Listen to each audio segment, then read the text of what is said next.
It's the final home game of the season. Let's have a drive-up preview.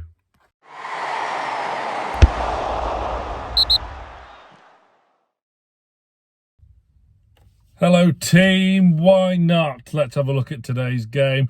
Just got in the car, as you can see. I'm about to set sail for the northeast. Journey just over 3 hours ahead of me, so let's just take a quick look at today's game. First and foremost, Eddie Howe in his press conference yesterday confirmed that Kieran Trippier has trained this week. He could be involved today, and that would certainly be a big plus on the field. Nothing against Tino Livramento, of course. He's been absolutely superb, but Trippier's influence, both on and off the pitch, is absolutely priceless. You look at Brighton. Good win last time out against Aston Villa. It was a bit of a cagey game, but they got the win late on eventually. They probably did shade it between the two sides. Brighton, of course, tend to peter out towards the end of the season. That's what they've done over the last few years. And look, we're going to be hoping for the same today. Bad memories of this reverse fixture last August, September time, wasn't it, where we absolutely got dismantled at the Amex. Evan Ferguson just tore us apart, didn't he? Hasn't really kicked on since then. A few niggling injuries here and there have disrupted his campaign. But look, their formation of 4-2-3-1, we've struggled against a little bit against teams that play that system throughout this season. You think of that game at Brighton, you think of Forest at home on Boxing Day, Spurs away earlier on this season. But what Eddie Howe did against Spurs at home the other week, as you'll know, he switched it up, and that worked a treat. Kept it the same against Palace, which didn't work. And then we matched Burnley up. We went 4-4-2, didn't we? And that worked again. So you can't really predict what Eddie Howe's going to do. I mean, he's a fantastic poker player when it comes to team selection, as it is. So will Trippier be involved from the start? Joe Linton and Almiron have come through okay. Are they fit to start? Probably not, but you just never know. Would certainly be welcome to see Joe Linton's name in that starting 11. And of course, Nick Pope as well. Will he start today over Martin Dubravka? He was back on the bench last week at Turf Moor. Who knows? Will we see him in the starting 11 when the teams get announced at 2 o'clock this afternoon? If Pope is fit to play, you have to start him, in my opinion. You have to.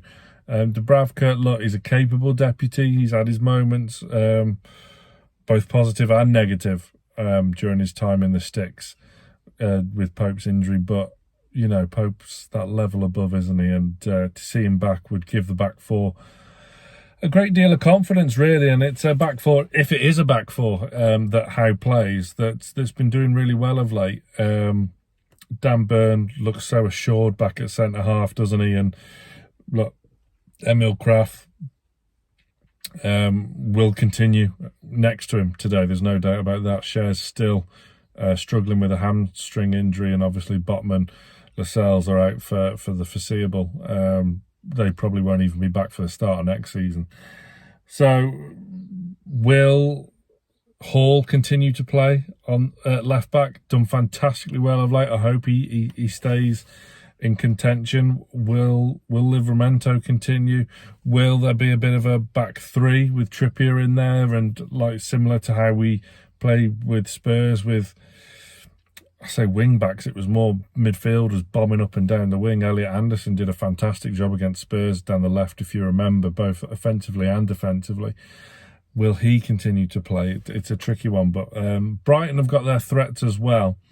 Let's not rule them out. As I say, with the 4-2-3-1 they play, I would be concerned if we did line up 4-3-3, I won't lie to you. And Pascal Gross is their key man that I'm going to highlight for you today. A name that keeps going under the radar in the Premier League. He's, some would think, would be your average archetype, typical Premier League midfielder, but his stats stand up to anyone else in this division.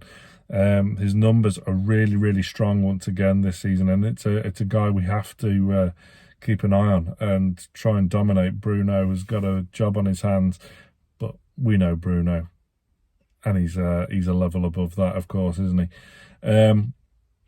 Look, it's been a season full of trials and tribulations, and you know, it's not there yet, but, you know, to be in with a huge shout now of qualifying for Europe once again is a fantastic achievement. So it's going to be a good atmosphere today, you would hope, and obviously a lap of appreciation at full time as well will follow.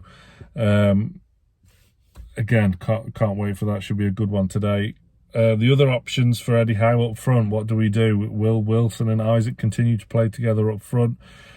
Gordon, as so unlucky not to be nominated for player or young player of the season. I don't know what's going on there, but he's been absolutely superb. Alex Isak, of course, has been nominated for both awards, so that's absolutely fantastic for him. Jacob Murphy, he keeps impressing, and again, we were looking at Pascal Gross's numbers, but Jacob Murphy's numbers, his stock is rising. Who would have thought it?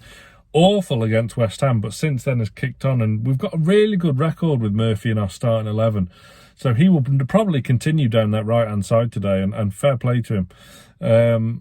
Harvey Barnes, options off the bench like last week, being able to bring on Barnes, Almiron, Joe Linton, you know, just goes to show when we have the squad available that would give Howe food for thought and decisions to make.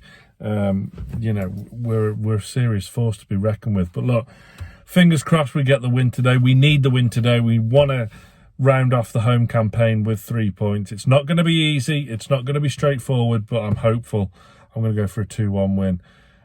Isak to get on the score sheet again and continue that fantastic goal-scoring record at home this season. Get your comments and your predictions in. Smash that like video. We're hopeful for a big 3 points today for Newcastle United.